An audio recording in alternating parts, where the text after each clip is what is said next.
تەیف سامی چۆن ڕازی بوو موچەی مانگی حەوت بنێردرێت. تاوکاری موچەی 2 مانگ کەی دەگاتە هەرێم. ئەم هەفتەیە موچەیەک و هەفتەی داهاتوو موچەیەکی تر دەدرێت.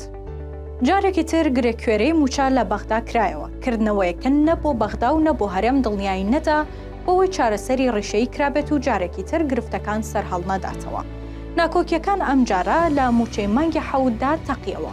ئەوەش دوای ئەوەی بەغدا ڕایگەیاند 500 ملیار دینار زیادەی مانگەکانی دیکەی موچەی هەبوو دەبێت حکوومەتی هەرێم بیدات بە موچەی مانگی حەوت. حکوومەتی هەرێمیش ڕەتی کردەوە پارەی زیادەی وەرگرت بێت و دەڵێت هەر پارەیەک لە بەغداوە هاتبێت لەسەر بنەمای ئەو لیستی موچەیە بووە کە چاودێری دارایی عێراق پەسەندی کردووە. هەر بۆیە بەپەلە و لە ماوەی 24 کاتژمێردا حکوومەتی هەرێم شاندێکی ڕەوانی بەغدا کرد. لە یەکەم کۆبوونەوەیاندا لەگەڵ وەزارەتی دارایی عێراق ڕۆژی چوارشەممە. تەیف سامی ڕەتی کردەوە پارەی تر بۆ موچەی مانگی حەوت بنێرێت.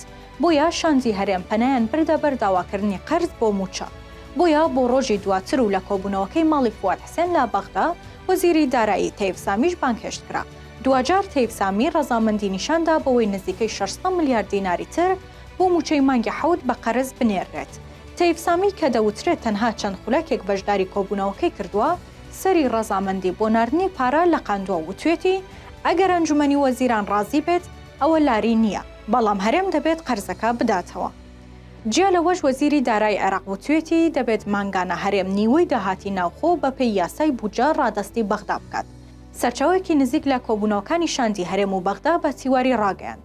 ئەم هەفتەیە بەشێکی دیکەی پارەی موچەی هێزە ئەمنیەکان ڕەوانەی هەرێم دەکرێت. سەرچاوەکە وتیشی نزیکەی 300 ملیار دیناری تری هێزە ئەمنیەکان ڕەوانە دەکرێت.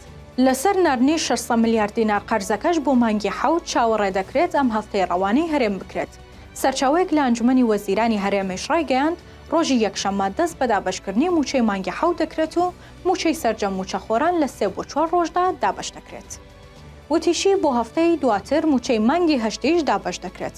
واتە لە 2 هەفتەدا چاوەڕێ دەکرێت 2 موچە بدرێت بە موچەخۆران.